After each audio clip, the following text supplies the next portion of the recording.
1h07, pessoal. Trabalhadores fazem uma manifestação contra a escala 6x1 na Avenida Paulista, lá na capital paulista.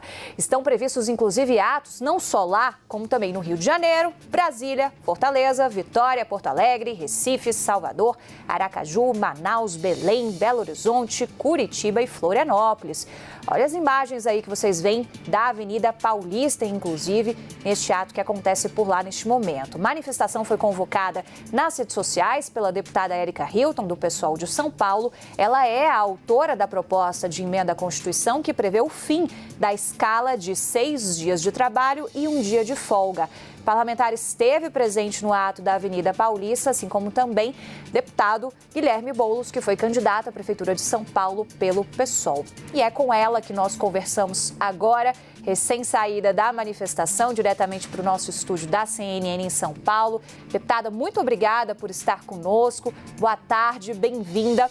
Ajuda a gente a entender qual é a espinha dorsal dessa proposta e como é que está a adesão. A gente trouxe a notícia ao longo da semana que você já tinha conseguido mais de 171 assinaturas necessárias, mas é sempre bom contar com mais do que o necessário, caso algum parlamentar decida retirar a assinatura. Como é que está esse protocolo a respeito dessa ideia? Boa tarde, bem-vinda. Obrigada, Isabel. Boa tarde a você, boa tarde aos assinantes. Bom, a gente está muito feliz com todo o andamento dessa proposta na Câmara dos Deputados, porque nós precisávamos de 171 assinaturas mínimas, mas agora nós já ultrapassamos muito esse número, nos aproximamos inclusive das 250 assinaturas. Eu não sei agora, nesse momento, com quanta nós estamos, mas na minha última atualização nós já tínhamos chegado às 220 assinaturas. E mais do que só o número de assinaturas, que para nós é estrondoso, mostra a forma acelerada como o texto tem, como o debate tem tramitado, é também essa união entre partidos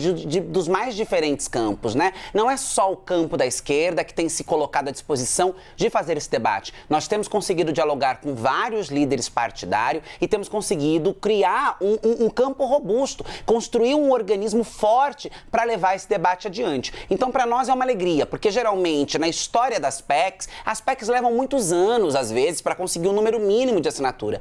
Nós protocolamos, nós apresentamos esse texto, porque ele ainda não está protocolado, nós apresentamos esse texto no dia 1º de maio, Dia Mundial do Trabalhador, e de lá para cá nós já temos esse número estrondoso de assinaturas que demonstra, de fato, uma força do debate, mas também um compromisso por parte da Câmara dos Deputados em levar essa discussão adiante.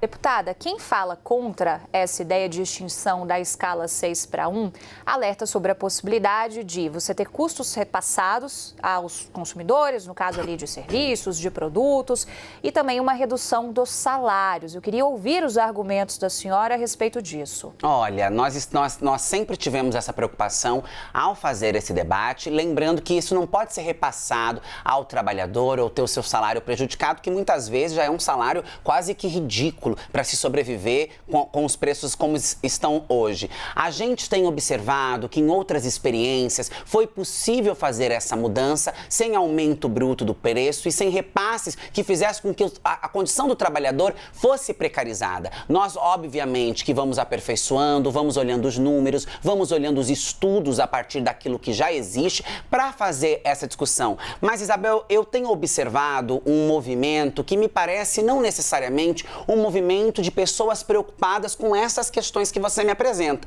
mas mais uma tentativa de matar esse debate, de acabar com essa discussão para que ela não ganhe a força como ela está. Me parece muito mais uma organização das elites contra a classe trabalhadora do que uma preocupação legítima, porque a preocupação ela é legítima, há muitas questões a serem respondidas e nós estamos avançando nessas respostas, mas eu tenho percebido cada vez mais um sentimento de precisamos derrubar isso, porque isso pode trazer para nós uma movimentação que nós não estamos interessados em levar ela adiante.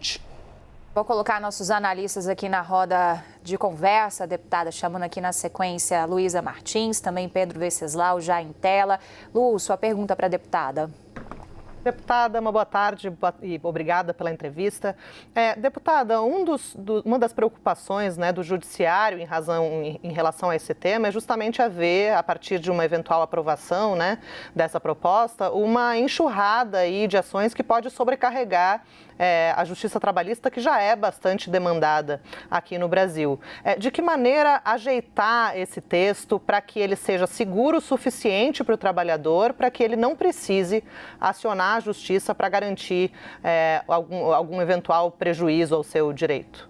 Olha, eu acho que com o texto aprovado, a política implementada, nós passando pelo processo de transição, porque acho que tem um detalhe que é importante de ser colocado. Essa mudança, ela vai ser gradual, o texto prevê um tempo, e esse tempo pode ser adaptado a depender das conversas que nós façamos com os setores, a entender a dinâmica dessa mudança. Eu não vejo que haja um risco absurdo, até porque a política implementada, ela precisa ser aplicada.